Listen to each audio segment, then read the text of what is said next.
Sa bayang ito ng Kalapan, kung saan naglalaro ang liwanag ng nakaraan at kasalukuyan.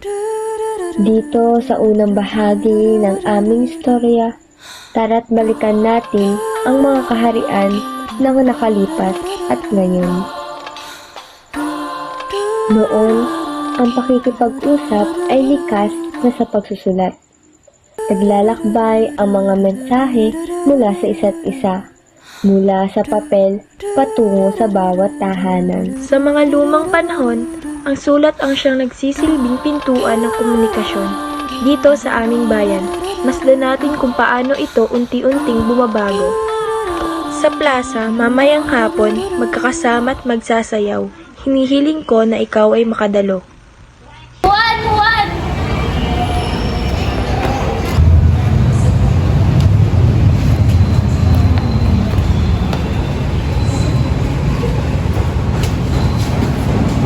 Ano pong may paglilingkod ko sa inyo, Binibini?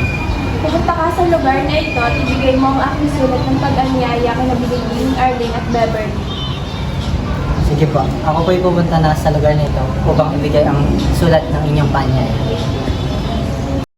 Ang mensahe sa mga liham, sayawan. Ang mga bayani ng kahapon naglalakad sa mga galak na sumasalamin sa kulturang ipinamana nila.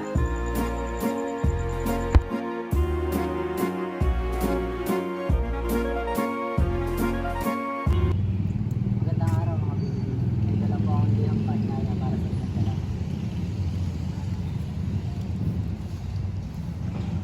Maraming salamat, Ginoo, sa ipinababatid ng sulat na ito. Makakaasa si Binibining Mary Joy na kami makakapunta sa sayaw. Maraming salamat. Salamat po. Sana po'y makadalo kayo mamaya sa sayawan sa plaza. Magandang araw. At ang pera, noon, likas na ang perang papel. Simpleng pagsusulat at pagsasayaw, ito ang dating daan. Ito ang mga panahon kung saan ang transaksyon ay may personal na ugnayan. Simpleng pagsusulat, sayawan at pakikipagpalitan ng pera, ito ang mga yaman ng nakaraan. Ngayon, dumating na ang panahon ng teknolohiya. Sa pamamagitan ng ating mga cellphone, mas mabilis na naghahatid ng mensahe ang liwanag ng kasalukuyan.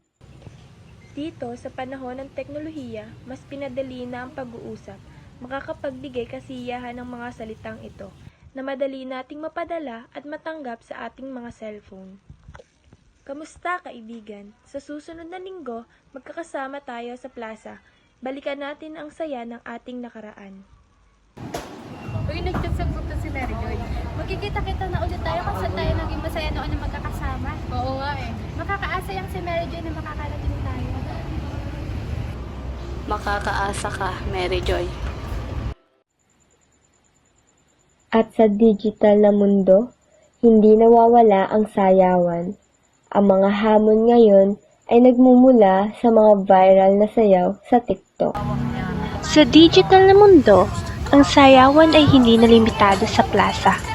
Nandito tayo ngayon upang ipakita ang ating modernong paraan ng sayawan, ang mga viral na TikTok dances. Ito ang hamon sa ating lahat. Sumama na sa trend at gawing masaya ang ating araw.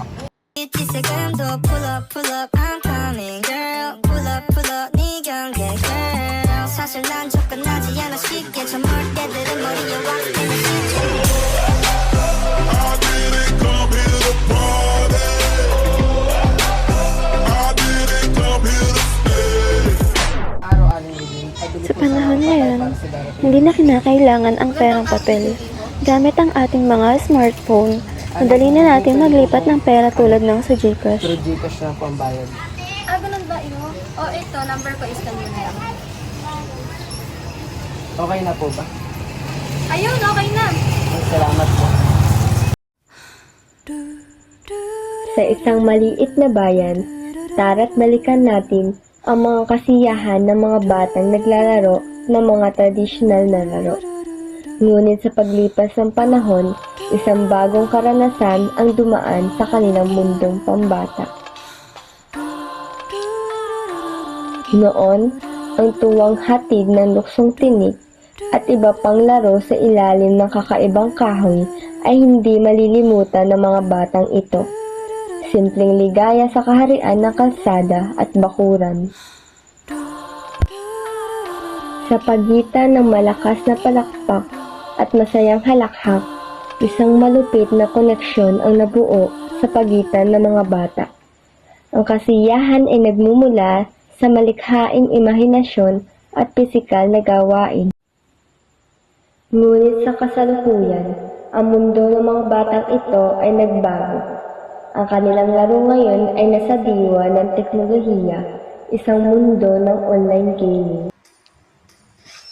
Sa tulong ng kanilang mga headset at computer, naglalaro sila ng online game na nagdudulot ng kasiyahan at kapanapanabik na laban.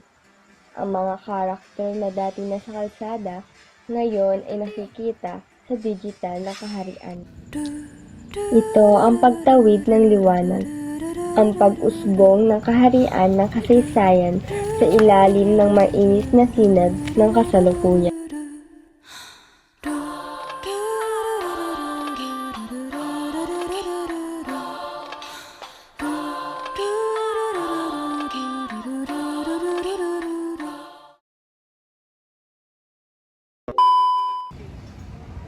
Magandang araw mga bilibili. Meron pa akong sulat para paanyaya para sa inyo.